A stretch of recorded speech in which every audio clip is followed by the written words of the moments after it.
Olá, meus irmãos. A Igreja Cristã Maranata tem apresentado um estudo prolongado a respeito das 7 cartas. E constantemente tem se falado a respeito de que outras igrejas estão se ajuntando a eles como se nunca tivessem escutado algo tão espetacular a respeito das 7 cartas de Apocalipse.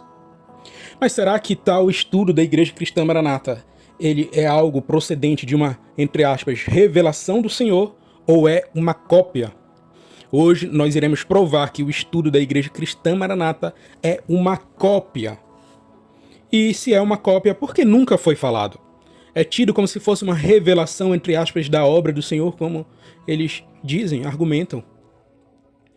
Não há nenhum problema em copiar uma doutrina, em adotar uma doutrina, mas quando você não afere ela a alguém, muitas das vezes você quer a glória para si.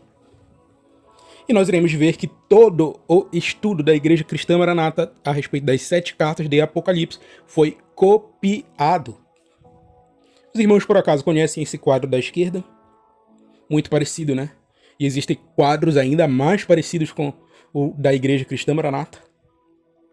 A Igreja Cristã Maranata não foi a que teve essa revelação e tampouco nunca aferiu a pessoas que poderiam ter tido essa revelação, esse conhecimento, essa luz do Senhor. Ainda que eu não concorde, mas eles não oferiram isso a alguém. E por que motivo? Sendo que a Maranata não gosta de teologia, então muito possivelmente ela não pegaria nenhum estudo. Ela não vê a teologia como algo humano, como algo extremamente racional, como algo da razão, como algo que não transcende, e diz que o cristianismo moderno não tem uma mensagem para se dar ao mundo, e por que ela copiaria de alguém? Amém? Irmãos, essa é a forma como a Igreja Cristã Maranata ela vê as 7 cartas de Apocalipse. Está faltando uma igreja aqui, perdão, a inteligência artificial não produziu bem. Mas é mais ou menos como esse o quadro da Igreja Cristã Maranata. Nós não podemos pegar o mesmo, pois a Igreja Cristã Maranata não permite, né, por causa dos direitos autorais, e é a igreja, podemos dizer, que mais se preocupa a respeito de direitos autorais. Por quê? É a igreja que sempre está ali embaixo. Olha, não use esse vídeo, olha a lei de proteção de direitos autorais. Por que será? Já fica a primeira dúvida aí, meus irmãos. Mas, irmãos, esse ensino, ele é um estudo do dispensacionalismo. Surgiu lá em 1800 e pouco, com John Nelson Darby, Scofield e Tim LaHaye. Não é um estudo da Igreja Cristã Maranata como de forma originária. Não é.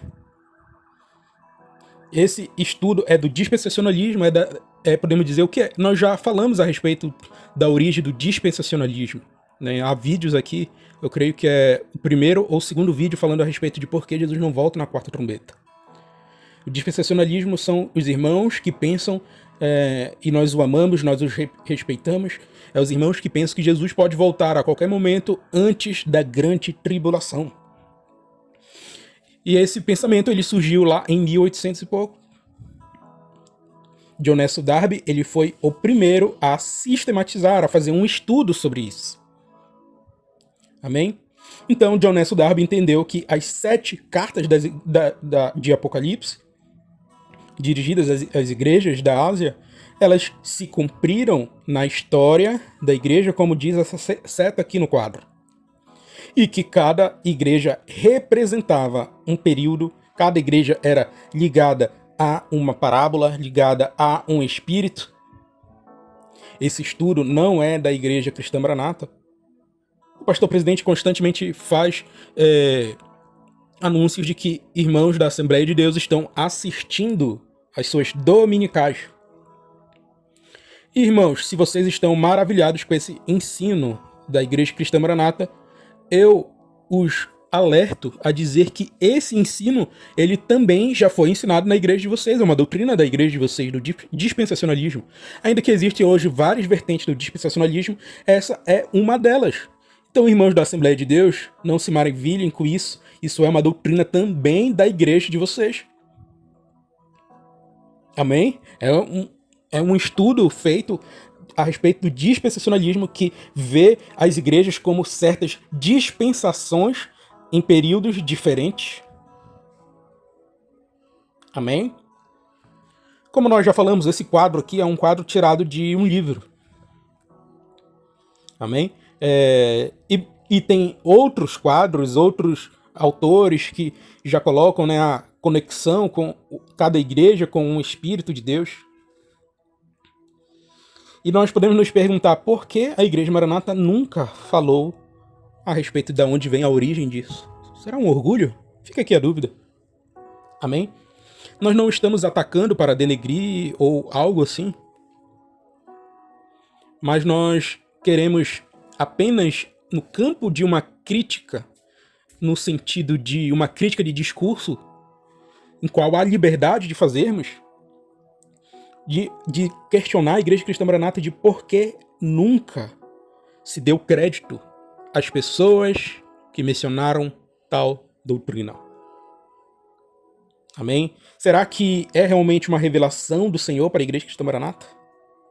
Será que realmente eles podem falar frases que eles sempre dizem como temos o que o mundo não conhece, revelação? Será que a religião mesmo não tem nada para falar como eles dizem?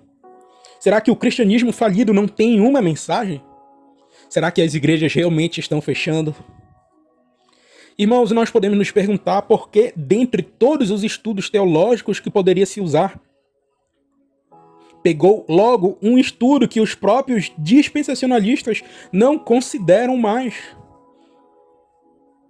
Os próprios dispensacionalistas não entendem mais assim, meus irmãos. Pois é uma mistura clara. É como muitos entendem que é como se um método histórico profético, né, que é essa abordagem a respeito das igrejas de Apocalipse, ou seja, cada período de uma igreja representa um tempo.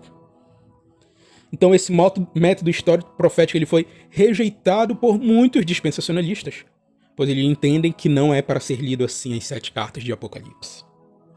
Então, dentre todos os estudos que a Igreja Maranata poderia pegar, ela pegou logo esse.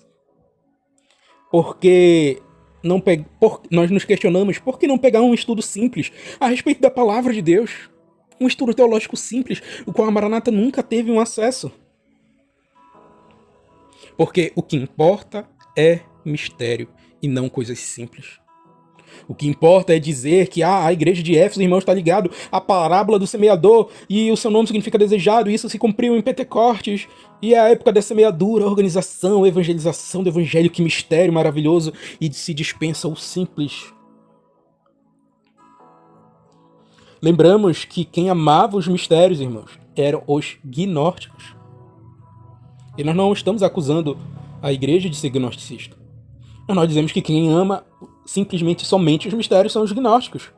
Eles amavam os mistérios ocultos, o conhecimento revelado, as alegorias, e colocava o conhecimento secreto como caminho para a salvação. Você tem que ter um conhecimento que transcende. Irmãos, o nosso Deus não é, digamos assim, um mistério. O nosso Deus, ele se revelou. Amém? O cristianismo verdadeiro também tem mistérios, como a encarnação de Cristo, a Trindade, o Evangelho.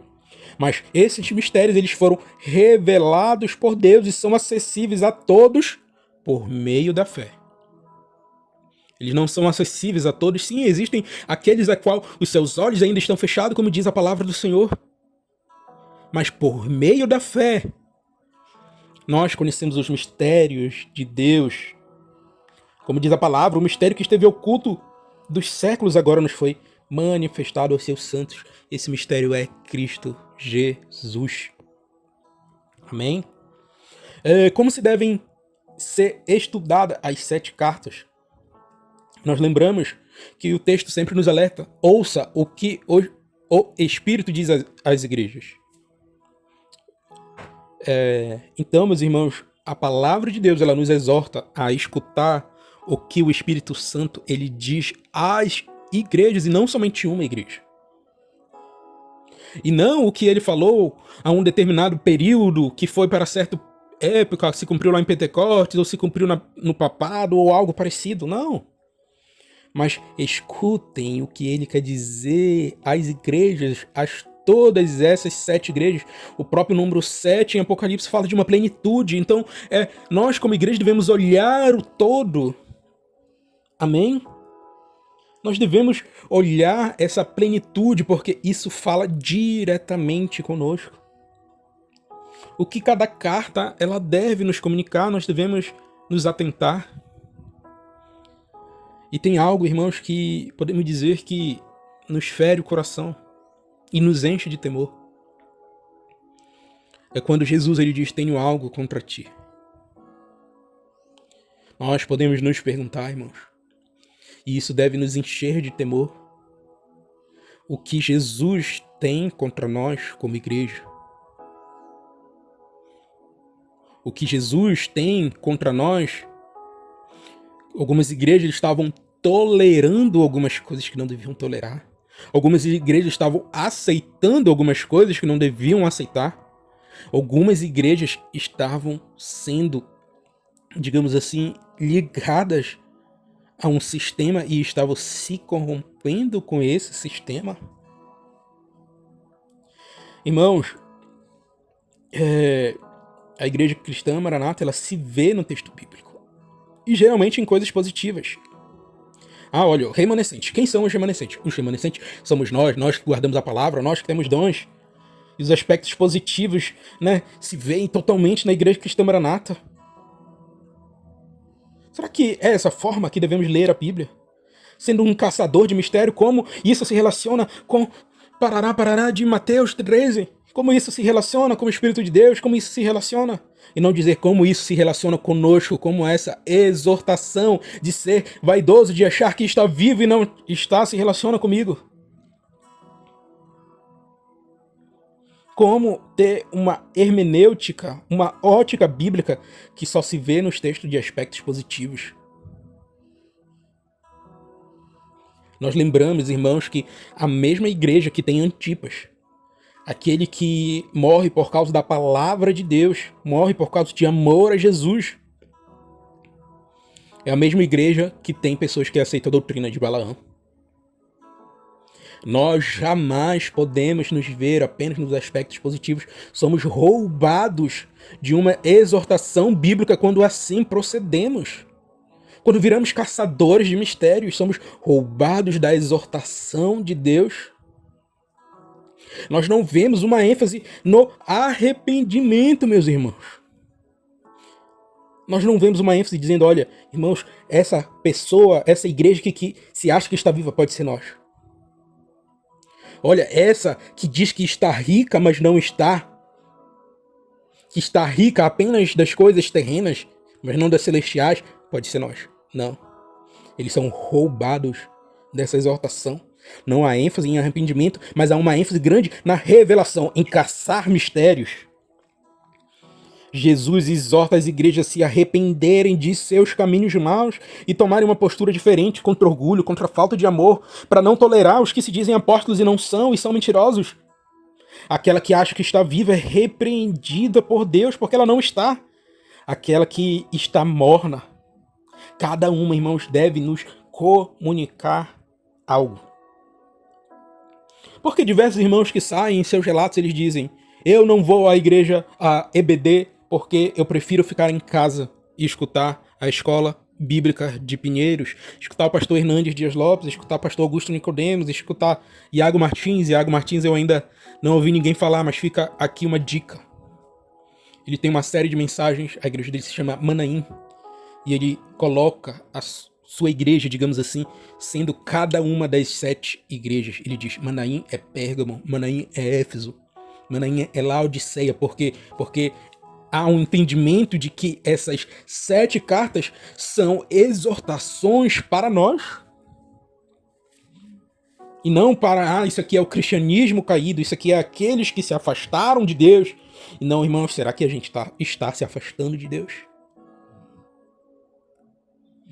Então fica aqui, irmãos, esse primeiro vídeo. Nós iremos fazer mais 2 vídeos, ou mais um vídeo, perdão, relatando algumas questões a respeito que houve nesse último seminário de pastores, onde a própria Igreja Cristã Maranata, ela se contradizeu em sua doutrina a respeito da volta de Jesus, e ela afirmou o que eu disse no meu último vídeo, que o versículo em que eles baseiam que Jesus volta na 4ª trombeta em Mateus 24, 31, ligado com Apocalipse 8, é o versículo pós-tribulacionista, e eles defendem uma vinda pré-tribulacionista, caindo totalmente numa inconsistência teológica.